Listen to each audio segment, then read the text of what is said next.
Hello बच्चों, welcome back to my channel Shashank educate classes. My name is Shashank Gupta. By profession I am a chartered accountant. तो बच्चों, आज हम करेंगे क्लास 12 का business studies chapter number 3। Chapter का नाम है बच्चों बिजनेस एनवायरनमेंट। आराम से चैप्टर करने की कोशिश करेंगे आज। क्या है पहला बेटा topic? Meaning of business environment. Business environment क्या होता है? बिजनेस एनवायरनमेंट वो सारे फैक्टर, वो सारे फोर्सेस होते हैं जो आपके कंट्रोल में नहीं है। अगर कोई बिजनेसमैन बिजनेस कर रहा है और ऐसे फैक्टर जो उसके कंट्रोल में होते हैं उनको वो सही करता है अपने मैनेजमेंट से, ठीक है। लेकिन जो फैक्टर उसके कंट्रोल में नहीं है, जैसे गवर्नमेंट ने टैक्स का रेट बढ़ा दिया, कोई नया फैशन आ गया, कोई नया कॉम्पिटिटर आ गया, तो ये सारे जो फैक्टर्स हैं ये आपके कंट्रोल में नहीं हैं। तो बिजनेस एनवायरनमेंट का मतलब हुआ, business environment refers two forces, factors, individual and institution. भैया इंडिविजुअल भी आएंगे, इंस्टीट्यूशन भी आएंगे, विच आर आउटसाइड। ये है इसका main point. First point is outside the control of enterprise but these में इफेक्ट इज परफॉर्मेंस। आप सोचिए, गवर्नमेंट ने टैक्स का रेट बढ़ा दिया। आप ये पेन बना रहे थे, इस पेन की कॉस्ट थी 10 रुपए। गवर्नमेंट ने बोला अब आपका जो रेट है वो 8 या 9% से आ गया 18% से, 5 से आ गया 18% पे। तो इसका पेन की कॉस्ट बढ़ गई। अगर इस पेन की कॉस्ट बढ़ जाएगी तो हमारे बिजनेस को थोड़ा बहुत वो इफेक्ट करेगी। सेकंड पॉइंट, इसी को मैंने पॉइंट्स वाइज लिखा है 5 पॉइंट में, तो इस पे आप बहुत सारा लिख के आ सकते हैं। फोर्सेस होते हैं आपके, फैक्टर्स होते हैं, इंडिविजुअल, कोई कॉम्पिटिटर नहीं आ गया बेटा, क्या आपके हाथ में है, कंट्रोल में है कि आप उस नए कॉम्पिटिटर को मना कर दो कि ना ये बिजनेस में? नहीं है। इंस्टीट्यूशन, कोई भी इंस्टीट्यूशन हो गया आपका।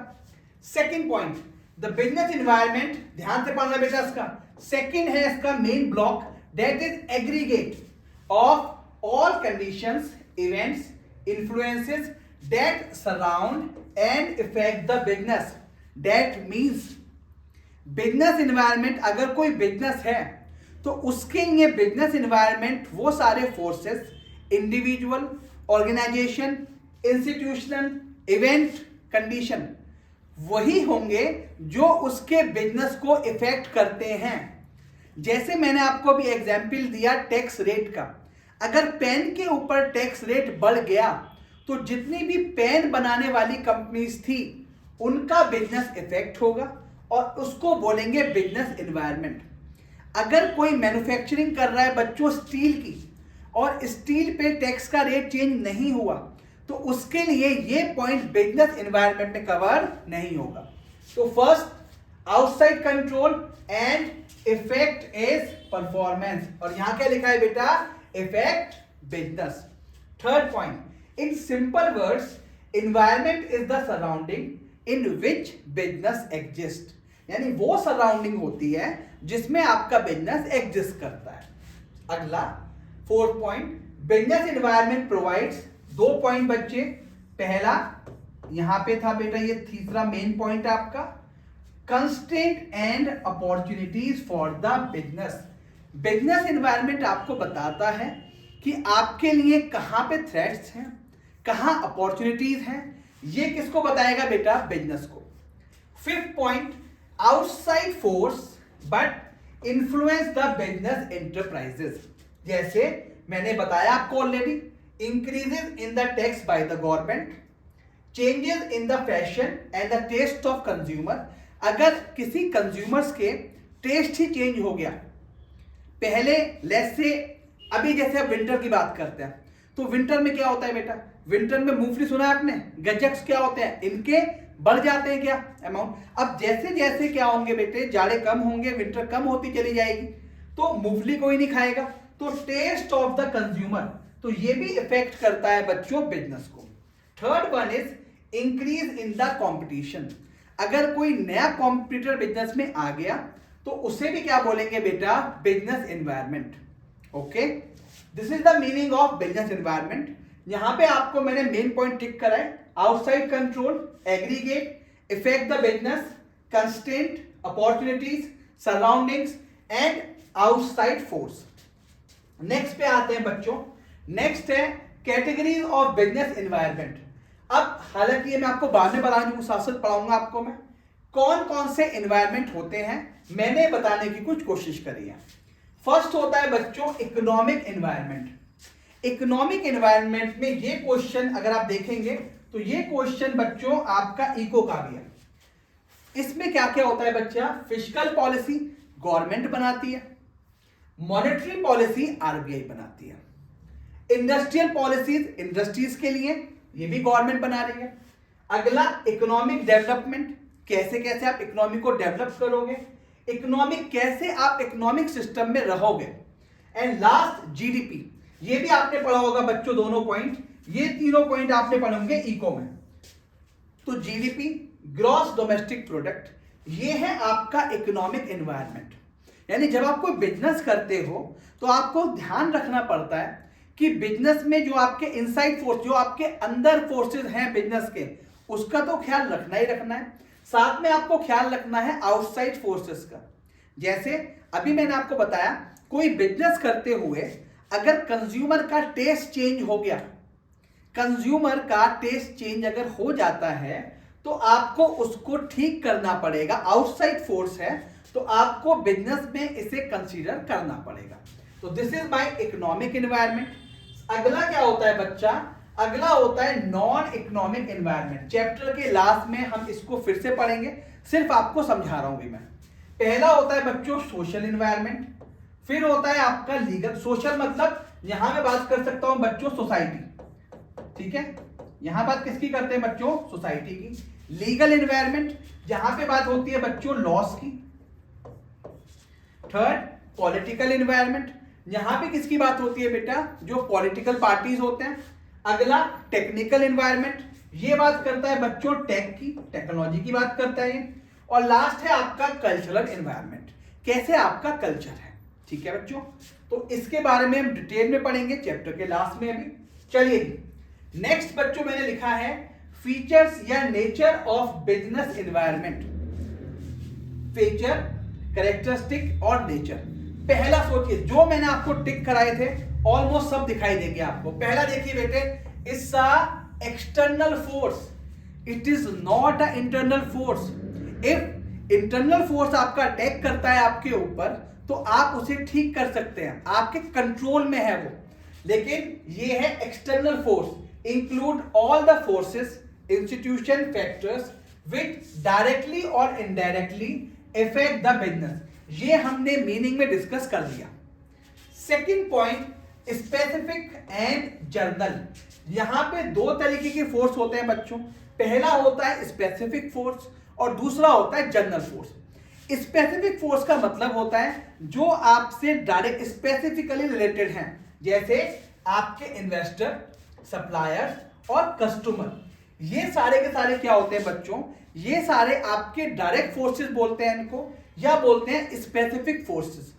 जब हम बात करेंगे जनरल फोर्सेस की तो अभी हमने वहां पे पढ़ा सोशल, सोसाइटी, लीगल आपके लॉज, और पॉलिटिकल कि आपका जो पॉलिटिकली आप काम कर रहे हैं उसकी बात करेंगे हम।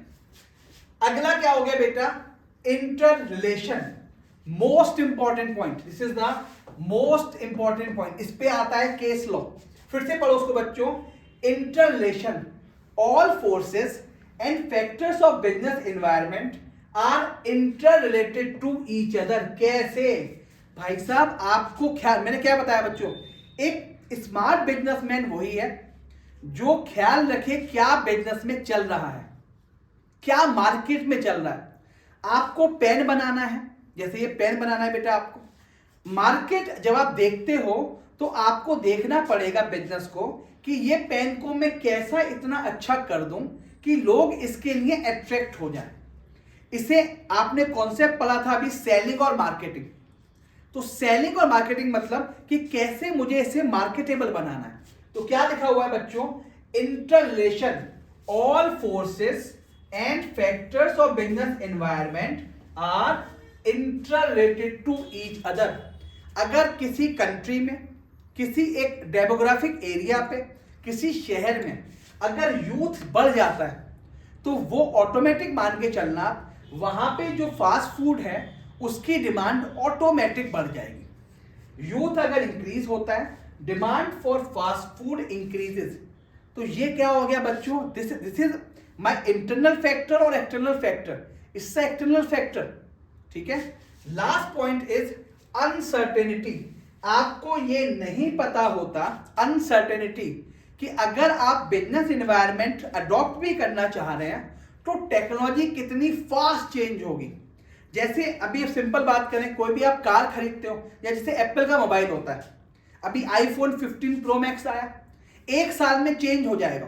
तो क्या ऐसा चेंज होता है कि सब कुछ नहीं, टेक्नोलॉजी चेंज हो गई। तो क्या लिखा हुआ है, as environment changes very fast so it is difficult to predict the changes of business environment. For example IT and fashion, कपड़े, फैशन, कोई फैशन आप सोच के गए कि ये फैशन 1 साल चलने वाला है, हो सकता है वो 20 दिन में खत्म हो जाए। सेम IT, कोई आप फंक्शन चला रहे थे, कोई आप सॉफ्टवेयर चला रहे थे, जो आपको लगता था कि भाई ये तो हो ही नहीं सकता खत्म, कुछ नई चीज आ गई। आप समझ लो बच्चों। तो ये क्या होता है बच्चों, बिजनेस एनवायरनमेंट। तो बिजनेस एनवायरनमेंट जब भी आपसे कोई बोले कि भाई साहब एक्सटर्नल फोर्स है, लेकिन मुझे ध्यान रखना पड़ेगा कि मेरे बिजनेस को वो किस तरीके से इफेक्ट कर रही है, ठीक है। और क्या हो सकता है, ये जनरल भी हो सकता है, स्पेसिफिक भी हो सकता है, कुछ अनसर्टेन होगा, इंटररिलेटेड होगा आपका, ठीक है। ये है इसके नेचर और कैरेक्टरिस्टिक। नेक्स्ट पॉइंट पे आते हैं बच्चों, फीचर्स कैरेक्टरिस्टिक के। That fifth point is dynamic. What is dynamic? हाँ जी, डायनामिक का मतलब होता है कीप्स चेंजिंग। देखिए 4 पॉइंट क्या था बेटा, 4 पॉइंट इज अनसर्टेनिटी, हमें नहीं पता भैया क्या हो रहा है। And flexible means it's a dynamic, monitor और scan the business environment continuously and is highly flexible and keep changing। Uncertainty के बाद ये है dynamic. 6 point is complex. Complex का मतलब होता है कि आपको ये नहीं पता होता कि अगर एक्सटर्नल फैक्टर में कुछ चेंज हुआ है तो हमारे बिजनेस पे कितना इफेक्ट पड़ेगा। जैसे मैंने यहां पे लिखा है, government increase tax rate by 5% may affect the income of the company by large amount। हमें नहीं, चेंज तो हुआ 5%, हो सकता है उसकी वजह से मेरी सारी की सारी सेल कम हो गई। Are you getting my point? मैं पहले चाय की बिजनेस कर रहा था, चाय का, और चाय पे टैक्स का रेट ज्यादा हो गया, तो होगा क्या कि जो लोग होंगे, कंज्यूमर्स होंगे, वो शिफ्ट हो जाएंगे कॉफी पे, कुछ इस तरीके से होता है। तो 6 point is a complex process. 7th is relativity. The impact of business environment may differ from company to company और country to country। अभी इसकी बात हम कर चुके हैं। अगर कोई बिजनेस एनवायरनमेंट में कोई एक्सटर्नल कंडीशंस चेंज होती हैं तो ये हमें नहीं पता होता कि हमारे ऊपर कितना इम्पैक्ट डालेंगी और दूसरे बिजनेस पे कितना डालेंगी। तो ये भी हो सकता है जो बिजनेस एनवायरनमेंट हो वो चेंज करे या इफेक्ट करे बिजनेस को, कंपनी टू कंपनी या कंट्री टू कंट्री। ओके, तो हमने अभी खत्म करा बच्चों नेचर और कैरेक्टरिस्टिक। आई होप समझ में आया होगा, आसान सा था बच्चों। क्या क्या था बच्चों? और external forces, specific and general forces, फिर क्या था इंटररिलेशन, फिर क्या हो गया बेटा अनसर्टेनिटी, पता ही नहीं है बेटा हमें। फिफ्थ क्या है डायनामिक, कीप चेंजिंग। अगला कॉम्प्लेक्स, और लास्ट था आपका रिलेटिविटी। अब देखते हैं बच्चों इसका point, what are the importance of business environment. Business environment में जो शुरू के कुछ 10 मिनट होते हैं, अगर आपके दिमाग में ये सेट हो गया, इससे external force, outside control, effect the business, तो ये फिर आपका चैप्टर आसान होगा। जैसे इस क्वेश्चन में पूछा गया है बच्चों, what are the importance of business environment. Business environment के क्या इंपॉर्टेंस होते हैं?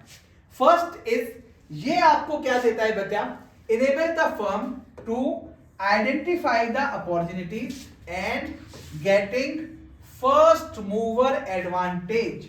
हाँ जी, बिजनेस एनवायरनमेंट आपको मौका देता है, अपॉर्चुनिटी देता है कि अगर कोई, देखिए अगर आप ऐसे समझो बच्चों कि अगर कोई बिजनेस कोई सेटल होता है, लेट्स से कोई भी एग्जांपल आप ले सकते हो, जैसे आप एग्जांपल लें एलईडी का। अगर एलईडी में सोनी नंबर 1 है तो अगर इसमें आईटी में कुछ चेंज नहीं होगा, इसके हार्डवेयर सॉफ्टवेयर में कुछ चेंज नहीं हो रहा, तो सोनी हमेशा ही नंबर 1 रहेगा। लेकिन डायनामिक बिजनेस एनवायरनमेंट हर बिजनेस हाउस को ये मौका देता है कि भाई साहब जो भी टेक्नोलॉजी आ रही है आप फटाफट चेंज करें और बन जाए फर्स्ट मूवर। तो फर्स्ट मूवर क्या होगा बच्चों? फर्स्ट मूवर अपॉर्चुनिटी है और आपके बिजनेस को आप ग्रो कर सकते हैं। This is the importance of business environment. क्योंकि बिजनेस एनवायरनमेंट में बच्चों अगर आप देखें तो आपने क्या पढ़ा था बेटा, यहां पे जाते हैं बच्चों, हाँ जी, आपने पढ़ा था इंटर रिलेशन, आपने पढ़ा था डायनामिक, ये पढ़ के आए थे आप। तो डायनामिक कहां लेके चल सकते हैं बेटा? यहां। अगर इंडस्ट्री डायनामिकली चेंज हो रही है, अगर बिजनेस एनवायरनमेंट डायनामिक है, तो आपके पास ऑप्शन है अपॉर्चुनिटी का। सेकंड देखिए बेटे, ये आपको बताती है अगर अपॉर्चुनिटी, तो आपको बताती है थ्रेट्स भी, कि अगर कोई नई टेक्नोलॉजी अगर आ रही है, जैसे इसका एग्जाम्पल क्या लेकर चल सकते हैं बेटे? इसका एग्जाम्पल लेकर चल सकते हैं नोकिया। तो नोकिया अगर आपको याद हो बेटा, नोकिया किस पे काम करता था बेटा? नोकिया ने अपना जो एंड्रॉइड था उसको लिया ही नहीं कि हम तो भैया अपना कुछ लेके आएंगे, विंडोज लेके आएंगे। तो क्या हुआ, सैमसंग जब आया तो उसकी की पूरी मार्केट को खा गया। एक जमाने में नोकिया क्या होता था बेटा? नोकिया सबसे ज्यादा बिकने वाला फोन था, लेकिन अब वो सैमसंग बन गया। तो थ्रेट्स बताता है आपको और बताता है आपको अपॉर्चुनिटीज। थर्ड वन इज, ये आपको हेल्पफुल होता है रिसोर्सेस को अरेंज करने में। यानी जितने भी टैपिंग या असेंबलिंग कोई प्रोडक्ट अगर आपको बनाना है, तो हेल्प कौन करता है? बिजनेस एनवायरनमेंट, चाहे वो असेंबलिंग में हो चाहे वो आपकी टैपिंग में हो। Fourth, help to adjust and adapt with rapid changes. अब देख लो बेटा, वो फ्लेक्सिबल आपके हमेशा ही काम आता जाएगा। ये बताना चाह रहा है, ये आपको हेल्प करता है एडेप्ट करने में rapid changes. Next, assisting in planning and policy making. आप जितने भी प्लान्स बनाएंगे, जितने भी पॉलिसी बनाएंगे, वो कैसे होने चाहिए बच्चों? जब मैं प्लानिंग पढ़ाऊंगा आपको बताऊंगा मैं, प्लानिंग होनी चाहिए बेटा फ्लेक्सिबल। ये नहीं कि आप एक ही जगह देखते हुए चल रहे हैं। बिजनेस करते हुए आपको अपनी आंख कान सब कुछ खुला रखना पड़ता है बेटे, कि आप देख सको कि मार्केट क्या चाहता है। बिजनेस चलता है बेटा, आप क्या बेचना चाहते हो उस पर नहीं, बिजनेस चलता है मार्केट क्या चाहता है। अगर मार्केट को ये पेन चाहिए बिना कैप का, तो आपको इसे बिना कैप का ही बेचना पड़ेगा। मार्केट चाहता है कि मुझे चाहिए बॉल पेन, तो आपको बॉल पेन ही बेचना पड़ेगा। अगला यानी assisting in planning and policy making.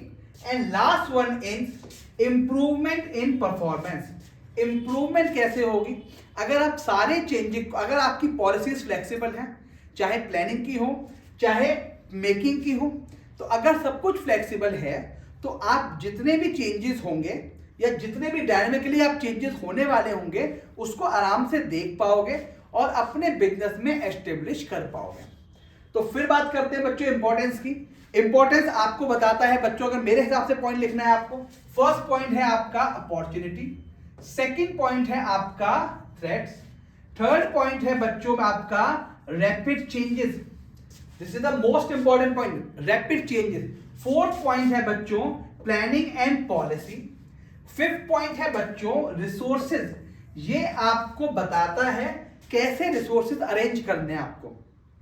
जैसे मुझे अगर कुछ भी चीज बनानी है, पेन के बहुत सारे एग्जाम्पल है बेटे आपके, तो आपको पता होना चाहिए इसका रॉ मटेरियल कहां मिलेगा सबसे सस्ता, इसकी मार्केट कहां है जहां मैं इसको सेल कर सकूं।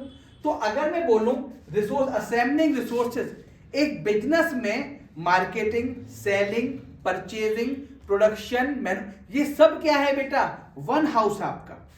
और लास्ट पॉइंट क्या हो गया बच्चों आपका? Six point is performance.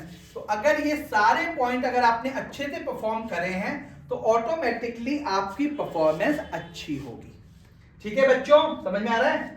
चलिए जी, next is dimension of business environment, जो मैंने आपको डिस्कस किया था। कुछ बातें करी थी हमने, अब फटाफट निपटाएंगे बेटा इसमें से ना केस लॉ आते हैं, तो ज्यादा इसमें रट्टे मारने की जरूरत नहीं है आपको कि एक एक पॉइंट टिक कर लो, नहीं, इसमें से कुछ केस लॉ आएंगे, देखते हैं फटाफट। First is economic environment. भाई साहब, इकोनॉमिक एनवायरनमेंट, आपने बहुत सारी इकोनॉमिक्स पढ़ी होगी। इकोनॉमिक एनवायरनमेंट वो सारे forces, all the forces and factors which directly influence the economy of your country. Economic environment क्या क्या होता है बच्चों, देखते हैं। सबसे पहले ब्लॉक बनाता हूं मैं, जीडीपी। भाई साहब अगर जीडीपी इंक्रीज होगी तो लोगों की इनकम बढ़ेगी, और लोगों की इनकम बढ़ेगी तो डिमांड बढ़ेगी। अब देखो थोड़ा बहुत इको कॉन्सेप्ट है इसमें जो कंफ्यूजन करता है, बहुत शॉर्ट में सुनो आप। जीडीपी इंक्रीज होगी, इनकम बढ़ेगी, इनकम बढ़ेगी, डिमांड बढ़ेगी। Next point, high inflation rate, बहुत शॉर्ट में। High inflation rate, inflation rate ज्यादा होगा, कॉस्ट बढ़ेगी, कॉस्ट बढ़ेगी तो आपकी कॉस्ट ऑफ प्रोडक्शन इंक्रीज होगी। ठीक है बच्चों, ये क्या होगी आपकी इंक्रीज। थर्ड पॉइंट, जीएसटी, जैसे ही जीएसटी अप्लाई हुआ तो वो ऑलमोस्ट सारे ऑर्गेनाइजेशंस पे लगा, तो the passing of GST bill affects all the business organisations. Fourth, decrease in interest rate, अगर डिक्रीज हो जाए बेटा इंटरेस्ट रेट तो लोगों के पास डिक्रीज, ज्यादा लोन लेंगे, ज्यादा लोन लेंगे उनकी परचेजिंग पावर बढ़ेगी, है ना बेटा, वो ज्यादा होम लोन ले सकते हैं और क्या कर सकते हैं बेटा, बोरो मनी कर सकते हैं। एनवायरमेंट का मतलब सर, एनवायरमेंट का मतलब जो डायरेक्टली अफेक्ट कर रहे हैं आपकी जीडीपी को। Economic environment consist of GDP, income discuss कर लिया, profit earning rate, productivity, employment rate, ये भी डिपेंड करेगा। Next, industrial, monetary and fiscal policy, already discuss कर लिया बेटा मैंने।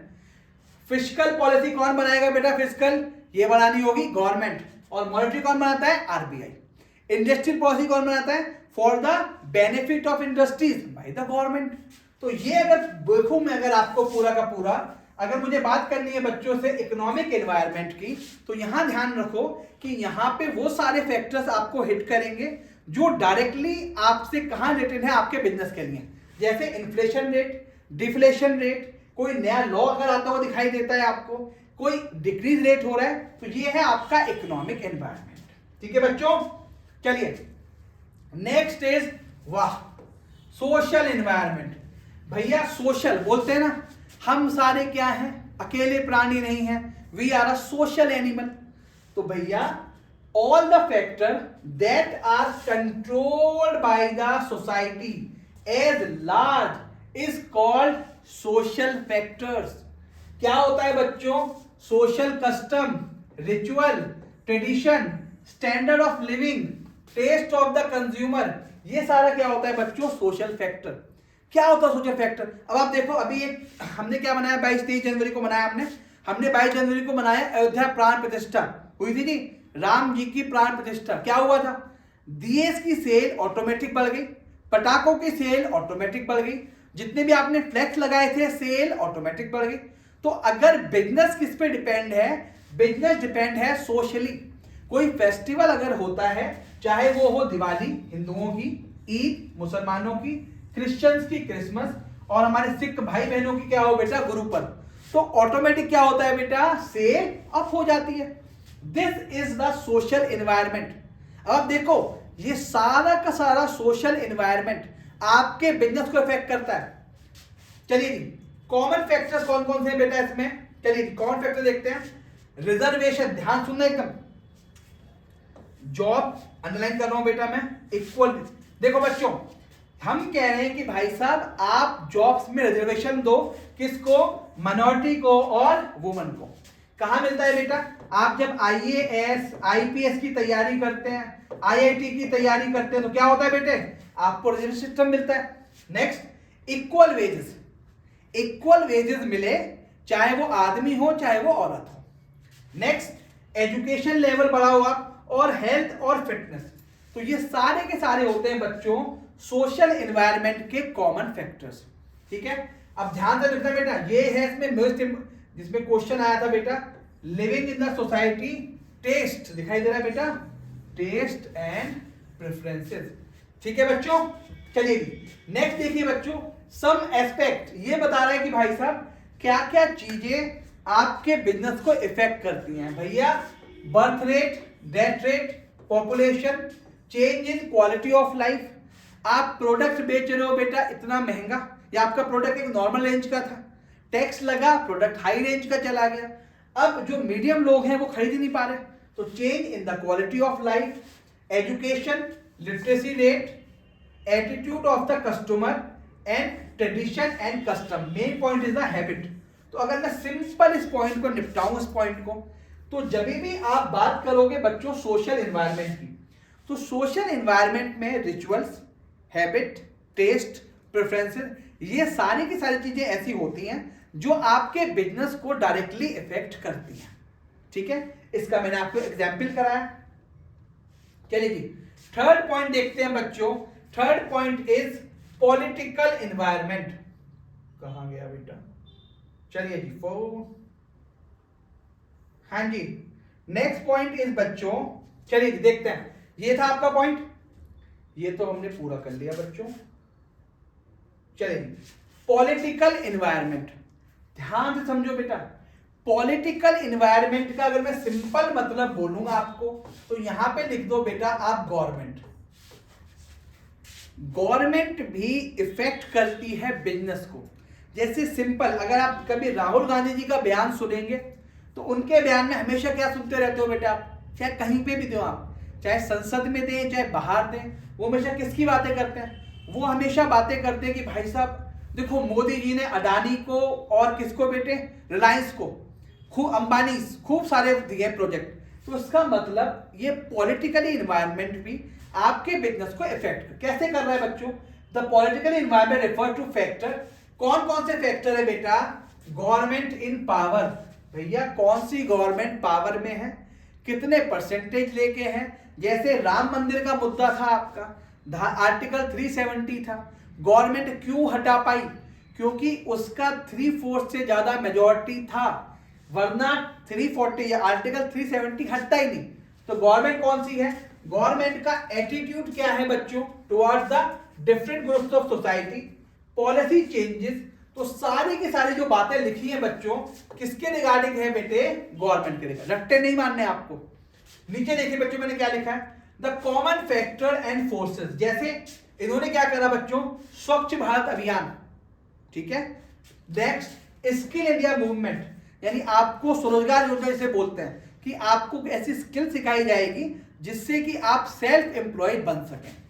Next, politically stability encourages the business enterprises to invest in the long term project. अगर कोई गवर्नमेंट स्टेबल है तो जो बिजनेस हाउसेस होते हैं वो भी लॉन्ग टर्म के लिए इन्वेस्ट करते हैं।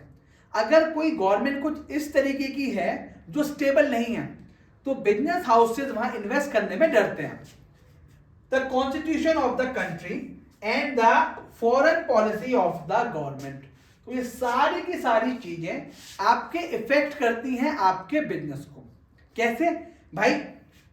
अगर मोदी जी, अब सिंपल बातें करते हैं, अगर मैं बात करूं यहां पे मोदी जी की गवर्नमेंट की, अच्छी बातें करते हैं बेटे, तो अगर हम मोदी जी की गवर्नमेंट की अगर बात करें तो मोदी सर की गवर्नमेंट में क्या हो रहा है बेटा? पॉलिटिकल स्टेबल है तो हम धारा 370 हटा पाए, हम राम अयोध्या मंदिर था वो बना पाए, है ना। हमने और क्या करा बेटा, हम थोड़ा सा क्या हो पाए, खुद भी स्टेबल हो पाए, है ना। तो बाहर जाके हमारे जो फॉरेन पॉलिसीज थी वो भी अच्छी हुई, है ना। बाहर भारत का नाम हुआ। तो ये क्या था बेटा? Because of political environment. ठीक है जी, चलो जी। Next is legal environment. Legal environment में सिर्फ एक लाइन पढ़नी है आपको, डेट आर द लॉज। भाई साहब लॉज, अगर कोई टैक्सेशन में चेंज आ गया, कंपनीज एक्ट में चेंज आ गया, कोई किसी और एक्ट में चेंज आ गया, तो आपको उसके अकॉर्डिंग अपने बिजनेस में भी अडेप्ट करना पड़ेगा और उसके अकॉर्डिंग बिजनेस करना पड़ेगा। The laws of a country it what dictate the functioning of every organization in a country. There are many section and subsection of the constitution that have to be taken in consideration while running in the business. कौन कौन से act होते हैं बच्चों जो आपको ध्यान रखने हैं? Companies act, trade union act. What is companies act? 11th 12th में पढ़ लो बेटा साथ साथ। आप जो बच्चे अकाउंट्स के होंगे क्या पढ़ लोगे बेटे? वो कि कंपनीज एक्ट में आपने बुक नंबर 3 से पढ़ा है तो वो यूज करो। ट्रेड यूनियन एक्ट, जो वर्कर्स होते हैं ट्रेड यूनियन बनाते हैं। कंज्यूमर प्रोटेक्शन एक्ट, आपकी बुक का चैप्टर नंबर 14, तो इसमें क्या होता है, कंज्यूमर को राइट मिलता है, कुछ बिजनेस को भी फायदे होते हैं। अगला फैक्ट्रीज एक्ट, फैक्ट्री के लिए। इंडस्ट्री में कोई डिस्प्यूट हो गया उसके लिए कोई एक्ट हो गया। फेमा, अभी हम डिस्कस करेंगे इसको। फेमा क्या होता है, फॉरेन एक्सचेंज मैनेजमेंट एक्ट, आप बाहर से कोई सेल परचेज कर रहे हो तो कैसे ट्रांजेक्शन करते हो। मतलब मेन चीज क्या है बच्चों, आपको यहां पे ध्यान रखना पड़ेगा लीगल एनवायरनमेंट में अपने लॉस का, यानी लॉज आपके बिजनेस को कैसे इफेक्ट करेंगे और आप उसको कैसे कंसिडरेशन में लेके आएंगे। This is the legal environment. And last one is technological environment. देखो वर्ड देखो बच्चों, टेक, जहां भी वर्ड देखो ना कि टेक, तो टेक का मतलब क्या होता है बच्चों, टेक का मतलब हो गया आपकी technology. The technology is anything that makes the life easier, this is how effect the businesses also, daily operation. अब देखो ध्यान समझो, आप टेक के बाद हुआ क्या, पहले आपको कोई कपड़े को शॉपिंग करनी होती थी तो आपको बाजार जाना होता था, लेकिन अब आपके पास एक ऑप्शन है कि या तो आप बाजार चले जाओ या आप ऑनलाइन शॉपिंग कर लो। ऐसे ही ऐड, आप सोचो पहले के ऐड कैसे होते थे, न्यूज़पेपर में होते थे, टीवी में ऐड होते थे, लेकिन अब आप सोचो जब कोई आप पिक्चर प्रमोट करते हो तो क्या करते हैं, सोशल इन्फ्लुएंसर होते हैं आपके पास, तो आप उनसे प्रमोशन कराते हो। देखते हैं बच्चों द ऑनलाइन प्लेटफॉर्म, यहां देखते हैं बच्चों, for sale, new base of advertisement. अगला कार्बन पेपर से आप आ गए बच्चों फोटोकॉपियर पे, टाइपराइटर से आ गए आप बेटा वर्ड प्रोसेसर पे, और वैक्यूम ट्यूब, जैसे आप ध्यान देंगे जब आप बड़े वाले टीवी होते थे तो वहां लगती थी पिक्चर ट्यूब, अब उस वैक्यूम से आप ट्रांजिस्टर में शिफ्ट हो गए। And next import and export of technology. ठीक है जी, तो हमने कौन कौन से 5 पढ़े बेटे, फटाफट एक बार रिवीजन करते हैं फटाफट। फर्स्ट हमने पढ़ा सर इकोनॉमिक एनवायरनमेंट, सर ये इकोनॉमिक पॉलिसी के बारे में बताएगा और हमारे बिजनेस को डायरेक्टली इफेक्ट करेगा। सोशल एनवायरनमेंट, सर ये डिपेंड किस किस पे बात करेगा, सर आपके टेस्ट की बात करेगा, हैबिट की बात करेगा, कंज्यूमर की बात करेगा, ट्रेडिशन की बात करेगा और हमारे बिजनेस को इफेक्ट करेगा। Third one is political, Modi ji की गवर्नमेंट जितना स्टेबल होगा उतना बिजनेस को फायदा होगा। Fourth one is legal environment, that are my laws, वो आपको ध्यान रखना है। And fifth one is tech, tech means change in technology, flexible nature का होना चाहिए बिजनेस आपका कि टेक्नोलॉजी को फटाफट अडॉप्ट कर ले। जैसे आप कोई बिजनेस करते हो और आप बिजनेस करते हो सिंपल कोई मैनुअल मशीन से काम करते हो, लेकिन वहां पे किसी बिजनेस के पास आ गई ऑटोमेटिक मशीन, अब वो जो ऑटोमेटिक मशीन होगी ना बच्चों, वो आपको टेक लेनी पड़ेगी खुद, क्यों, अपने प्रोडक्शन को बढ़ाने के लिए। ठीक है बच्चों, last new economic policies, new economic policies 1991, और आपको इसके लिए धन्यवाद देना पड़ेगा बेटा किसका, मनमोहन सिंह जी का, क्योंकि ये उन्हीं की वजह से आ पाया। ठीक है, अभी हम कौन से भक्त हैं बेटे, अभी हम बीजेपी के भक्त हैं तो गालियां नहीं बकेंगे हम। ये न्यू इकोनॉमिक पॉलिसीज 1991 एक बंदा लेके आया, मनमोहन सिंह, उस समय के फाइनेंस मिनिस्टर, और उन्होंने देखा कि भाई बिजनेस हाउसेस एक तरीके से सारे के सारे बिजनेस जो होते थे वो गवर्नमेंट करती थी, और वो या तो लॉस में हो रहे होते थे या फिर कम प्रॉफिट बनाते थे। तो मनमोहन सिंह जी ने बोला कि भाई साहब अब इस सबको बंद करते हैं, अब एक नई पॉलिसी लाते हैं, that is new economic policies 1991। जब आप इको पढ़ रहे होगे बेटा अपना, है ना, वहां पे आप है इंडियन इको, तो उस पर चैप्टर नंबर 1, 2, 3 आपको दिखाई देगा।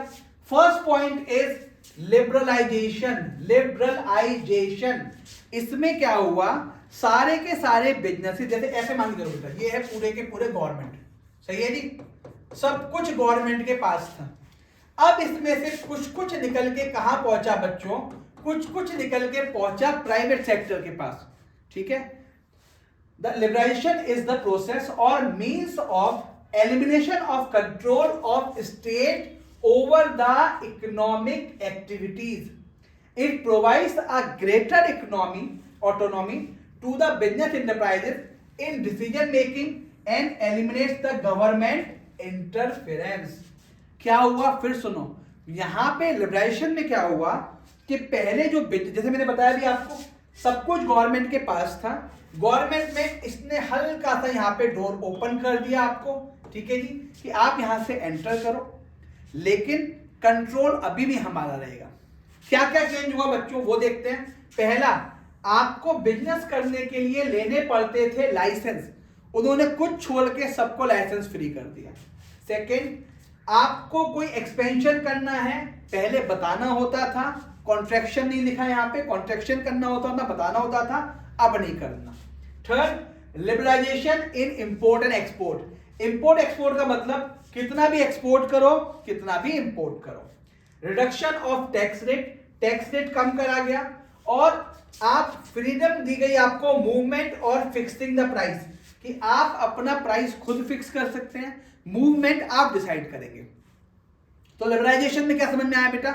लिबरलाइजेशन में कि भाई साहब गवर्नमेंट का सब कुछ था, गवर्नमेंट ने कुछ छूट दी कि आप क्या कर सकते हो बेटा, कि कुछ सेक्टर हम प्राइवेट को देते हैं, लेकिन कंट्रोल अभी भी हमारा है, और बहुत सारी चीजें कम कर दी, जैसे टैक्स रेट कम कर दिया, कुछ फ्रीडम मिल गई इंपोर्ट एक्सपोर्ट की, आप इंपोर्ट एक्सपोर्ट कर सकते हो, एक्सपेंशन कॉन्ट्रैक्शन कर सकते हो, और बिना किसी लाइसेंस के, ठीक है जी। हालांकि इसमें से जो मेन क्वेश्चन आ चुका है 2 बार, इन दोनों में से क्वेश्चन कई बार आता है बेटा, ठीक है जी। चलो जी, सेकेंड वन इज प्राइवेटाइजेशन। देखो लिबरलाइजेशन में क्या हुआ था बच्चों, कि यहां पे जो कंट्रोल था, यहां पे जो कंट्रोल था वो फिर भी किसके पास था? गवर्नमेंट के पास। लेकिन जब आपने बात करी प्राइवेटाइजेशन की, यहां पे मैनेजमेंट, ओनरशिप, कंट्रोल शिफ्ट हो गया पब्लिक अंडरटेकिंग से प्राइवेट अंडरटेकिंग में। पढ़ेंगे बच्चों, it means the transfer of ownership, management and control of the public sector to the public sector. क्या क्या चीजें हुई? फर्स्ट चीज देखो बेटा, डिसइन्वेस्टमेंट, और ये आपको लगेगा बिल्कुल कभी कभी 12th का टॉपिक इको का। डिसइन्वेस्टमेंट का मतलब होता है कि जहां पे पब्लिक सेक्टर या पीएसयू शिफ्ट हो जाते हैं, अपने जो मैनेजमेंट है वो शिफ्ट कर देते हैं प्राइवेट में, ठीक है। यानी जब आप सेल करते हो पीएसयू को किसी प्राइवेट प्लेयर को, उसे बोलते हैं डिसइन्वेस्टमेंट। तो disinvestment of public sector, transfer of PSU to the private sector. Second one is setting up of board of industrial and financial reconstruction. फिर बोलो, board of industrial and financial reconstruction, जिसे आप बोलते हो बच्चों BIFR, ये setup करा गया। और इसका मेन उद्देश्य था कि भाई साहब जो भी सिक यूनिट हैं, या तो उनको बंद करो या तो उनको रिवाइव करो। भाई अगर कोई चीज लॉस दे रही है तो या तो उसे बंद करके फेंक दो जी, या उसको रिवाइवल दो। And third point is dilution. ये आपको लगेगा कुछ कुछ इसके 1 की तरह। इसमें क्या करा गवर्नमेंट ने, अपने 50% से ज्यादा के शेयर यानी 51% शेयर प्राइवेट प्लेयर को दे दिए, और जैसे ही मिले प्राइवेट प्लेयर को, उसका क्या हो गया बच्चों, ये प्राइवेट लिमिटेड या प्राइवेट पार्ट हो गया। Private sector acquires more than 51% of shares, then it results in the transfer of ownership and management to the private sector. I hope दोनों का मतलब समझ में आ गया। लिबरलाइजेशन में कंट्रोल गवर्नमेंट का, लेकिन चीजें किसके पास आ गई? प्राइवेट के पास। प्राइवेट में सब कुछ प्राइवेट का। एंड लास्ट वन इज उड़ी बाबा, ग्लोबलाइजेशन। ग्लोबलाइजेशन अब क्या हो गया बेटा? सारे सन देख लो बेटे, बड़ी बड़ी बातें हो रही है बच्चों। ग्लोबलाइजेशन में क्या होता है बेटा, कि आप अब फ्रीली ट्रेड कर सकते हो एक कंट्री से दूसरी कंट्री में। पढ़ेंगे, globalisation refers to spread of flow of, चाहे वो प्रोडक्ट हो, गुड्स हो, टेक्नोलॉजी हो, इंफॉर्मेशन हो, जॉब हो, अक्रॉस द इंटरनेशनल बॉर्डर। और आपका क्या हो जाएगा बच्चों? इंटरडिपेंडेंस हो जाएगा nation of the globe. Freely trade आप कर सकते हैं। क्या क्या होगा बच्चों उसमें? First is import liberalisation. इसमें क्या करा गया कि आप जो कैपिटल गुड्स होते हैं उनको आप अब इंपोर्ट कर सकते हो। पहले जब आप लिबरलाइजेशन की पहले की स्टेज थी तो वहां पे होता क्या है बच्चों, कि आपको एक्सपोर्ट पे फोकस करना होता है, तो इंपोर्ट की चीजें बंद कर देते हैं। लेकिन जब हुआ ग्लोबलाइजेशन तो हमने कैपिटल गुड्स को बोला कि आप इंपोर्ट कर सकते हो। सेकंड, फेरा, फेरा क्या होता है बच्चों? Foreign exchange regulation act. जो जितने भी ट्रांजेक्शन्स आपके होते हैं उसको आर हटाया गया और इसकी जगह लिखा गया M, FEMA, foreign exchange and management act. इसमें क्या था कि जितने भी ट्रांजैक्शन होंगे वो रेगुलेट करेगा फेमा और देखेगा कि आप कोई कंडीशन ब्रीच तो नहीं कर रहे, कोई वायलेशन तो नहीं कर रहे, वो आपको गाइड करेगा। Third one is export duty. यहां पे अगर हम बोले इसको ऐसे, एक्सपोर्ट को कंप्लीटली फ्री कर दिया गया और इंपोर्ट ड्यूटी का टैक्स जो था बच्चों थोड़ा कम करा गया। रिडक्शन ऑफ इंपोर्ट ड्यूटी और एबोलिशन ऑफ एक्सपोर्ट ड्यूटी, इसको पूरा हटा दिया गया। ठीक है बच्चों, तो दिस इज द ग्लोबलाइजेशन। हमने तीनों पॉइंट पढ़े बच्चों, पहला लिबरलाइजेशन, दूसरा क्या पढ़ा बच्चों हमने? Privatisation, and third one was globalisation. Next one is, ये लगेगा आपको पढ़ा पढ़ा, impact of changes in economic policy. अब ये देखो बच्चों, ध्यान से देखो वर्ड। सर ये तो लग रहा है कुछ कुछ पढ़ा लिखा लिखा। भाई साहब वो पूछ रहा है जो आप पीछे का भी ये थ्रेडर पढ़ के आए ना, आपने पढ़ा ग्लोबलाइजेशन, प्राइवेटाइजेशन, लिबरलाइजेशन, वो कह रहा है कि if impact of changes in the economic policy on the business, या इफेक्ट क्या था, इसको पढ़ने से क्या फायदा हुआ। ये डबल डबल लिख दिया बेटा, देख लो बेटे, कोई बात नहीं, हम इसे ऐसे हटा देंगे बेटे। फर्स्ट पॉइंट क्या है बेटा, ध्यान सुनो, बहुत ध्यान से सुनना। First is increasing competition. पहले बैंक होते थे सरकारी, इंश्योरेंस कंपनी होती थी सरकारी। अब क्या हुआ, इसके आने के बाद, प्राइवेटाइजेशन के बाद खूब सारे बैंक्स खुल गए। Increasing competition in banking, insurance and telecom sectors. पहले होता था सिर्फ एक बीएसएनएल, कितने बंदे यूज कर रहे होंगे बीएसएनएल का सिम, मुझे नहीं पता, मैं भी नहीं कर रहा। एयरटेल, वोडा क्या है? Private sector. Second, more demanding customer. भाई साहब अब ग्लोबलाइजेशन का मौका आ गया है। आपको फोन, पहले चलाते थे आप इंडियन, अब चलाते हो सीधा एप्पल का फोन। क्यों चला रहे हो? Because of variety of products. Third one is rapid changing, rapidly changing. Technology बहुत चेंज फास्ट हो रही है, चेंजेस बहुत फास्ट होते हैं, इसलिए हर बार, हर साल, हर किसी कार का नया मॉडल आता है, हर फोन का नया मॉडल आता है। क्यों? Because of changing technology. Fourth one is, ये हो गया बच्चों, फोर्थ वन इज नेसेसिटी और चेंजेस। आपको अपने पॉलिसीज को, अपने प्रोसीजर्स को और अपने ऑपरेशंस को चेंज करना पड़ेगा। बिकॉज नेसेसिटी क्या होनी चाहिए बेटा? Necessity of change is the mother of invention. ठीक है, चलिए जी last, need for developing human resources. भाई साहब अब देखो, अब आ गई ग्लोबलाइजेशन, तो आपको क्या, अब देखो क्या क्या करना है, आपको ध्यान सुनना। इफेक्ट बोल रहा है वो, पहला भैया देखो कंपटीशन बढ़ गया, दूसरा भैया कस्टमर बहुत डिमांडिंग है, थर्ड बहुत चेंज टेक्नोलॉजी हो रही है, फोर्थ भाई साहब आपको तैयार रहना पड़ेगा चेंज के लिए, और फिफ्थ देखो भाई साहब इसे बोलते हैं एचआर।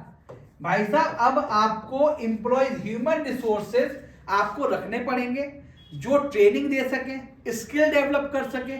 क्योंकि अगर आप किसी को आज आपने जॉब दी और आप उसकी ट्रेनिंग नहीं करवा रहे, उसका कोई स्किल सेट नहीं करा पा रहे, भाग जाएगा। Fifth is market orientation. Market orientation का मतलब मैंने आपको बता दिया, this is called, concept is marketing. पहले होता था सेलिंग, अब होता है कॉन्सेप्ट मार्केटिंग, कि आपको सब कुछ बनाने के बाद उस चीजों को बेचना भी है। सिक्स क्या हो गया? Seven, loss of budgetary support to public sector.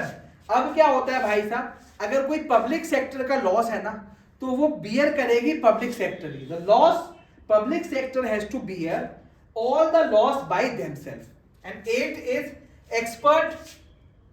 Export a matter of survival. भाई साहब आजकल ना एक्सपोर्ट, गवर्नमेंट ने कहा, इस पॉलिसी ने आने के बाद आपको ज्यादा एक्सपोर्ट करना है। क्यों? अगर आप ज्यादा एक्सपोर्ट नहीं करेंगे तो लोग आपको एक्सपोर्ट कर जाएंगे, उसे बोलते हैं इंपोर्ट। अगर आप बात करें रिलायंस की, बात करें वीडियोकॉन की, एमआरएफ या सीएट टायर्स की, तो इन्होंने क्या करा है बेटा, इन्होंने एक्सपोर्ट मार्केट में धमाके से सेल करा है। ठीक है जी, तो आई होप ये इंपैक्ट समझ में आ रहे होंगे। इंपैक्ट का मतलब है कि ग्लोबलाइजेशन आने के बाद, लिबरेशन आने के बाद बिजनेस पे क्या इफेक्ट पड़ा, वो हमने बताया बेटा भी अच्छे से आपको। अब next point is last topic हमारे इस क्लास का, दैट इज डीमोनेटाइजेशन। 2016 से पहले भी ये बुक्स में था टॉपिक, लेकिन पढ़ाने में बड़ी मुश्किल आती थी बेटा, सर ये क्या होता है। अब कुछ नहीं समझाना आपको। डीमोनेटाइजेशन जब नवंबर में आके प्रधानमंत्री जी ने बोल दिया कि भाई साहब 500 और 1000 के नोट हो गए रद्दी, उसे ही बोलते हैं डीमोनेटाइजेशन।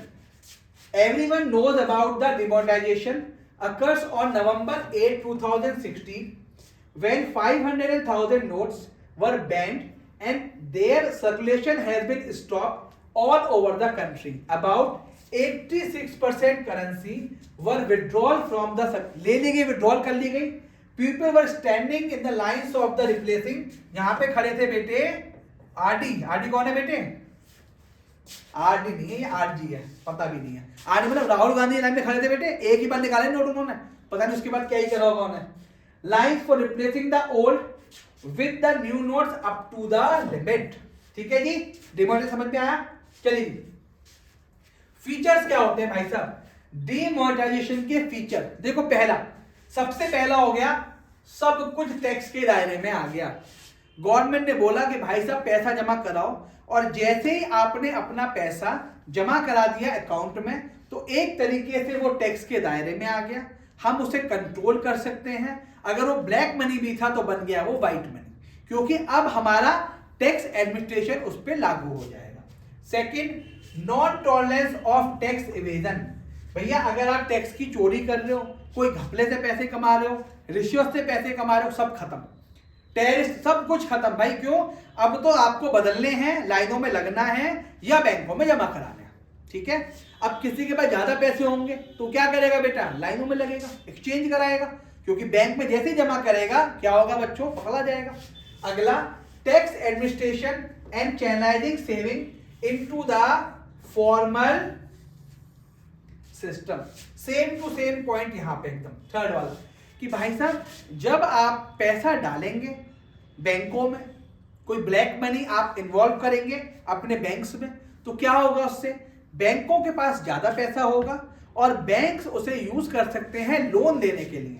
अगर आप देखेंगे 2017-18 के बाद, 17 से ही ऑलमोस्ट आपके पास लोन के लिए बहुत सारे फोन आते होंगे।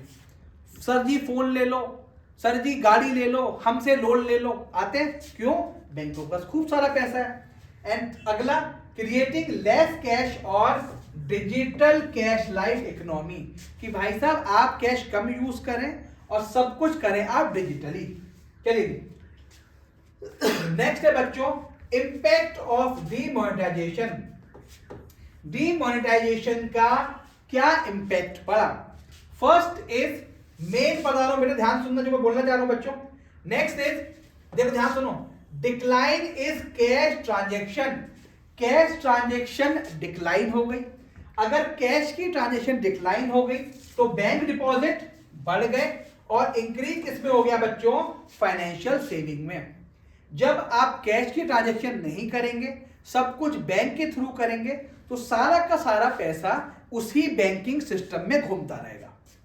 Second, high monetise note. ये जो नोट्स थे 500 के और 1000 के, ये क्या हो गए बेटे? रिटर्न हो गए, और जो रियल एस्टेट का प्राइस था वो कम हो गया उस दौरान। या रेट्स भी अगर आप देखेंगे तो रियल एस्टेट जैसे ही 500, क्योंकि इसमें जो ट्रांजेक्शन होते हैं, जो कैश के ट्रांजेक्शन होते हैं, वो अधिकतर बिल्डर ही कर रहा होता है कि भैया फ्लैट या कोई जमीन है 1 करोड़ की और उसका सर्कल रेट है 80 लाख रुपए, तो 20 लाख कैश में चलता था। जब 500 भी नहीं है और जब 1000 भी नहीं है तो क्या होगा? अब तो 2000 भी चला गया बेटा, 2000 भी लिख लो, ये भी खत्म, ये भी श्रद्धांजलि दे दी इसको हमने, खत्म हो गए बेटे। तो रियल एस्टेट के प्राइसेस कम हो जाएंगे। अगला, डिजिटल ट्रांजेक्शन बढ़ गए। अगर कैश नहीं यूज करोगे तो आप पेटीएम यूज करोगे, है ना, फोन पे यूज करोगे, तो ये अब पेटीएम ने सुविधा दे रखी है आपको कि आप उससे ट्रांजेक्शन कर सकते हो। तो digital transaction increase and rise in the tax collection. भाई साहब टैक्स गवर्नमेंट के पास पैसा ही पैसा, because of the increase disclosure. जितना ज्यादा डिस्क्लोजर होगा उतना ज्यादा टैक्स में कलेक्शन होगा। तो ये था बच्चों आपकी बुक का, हाँ जी, तो ये था बच्चों आपकी बुक का chapter number 3 business environment complete one shot. इस वीडियो के बाद आपको कुछ भी नहीं पढ़ना, सिर्फ ये वीडियो देखिए आप। आई होप ये वीडियो आपको पसंद आया होगा। ऐसी वीडियोस देखने के लिए हमारे चैनल को लाइक करें और सब्सक्राइब करें।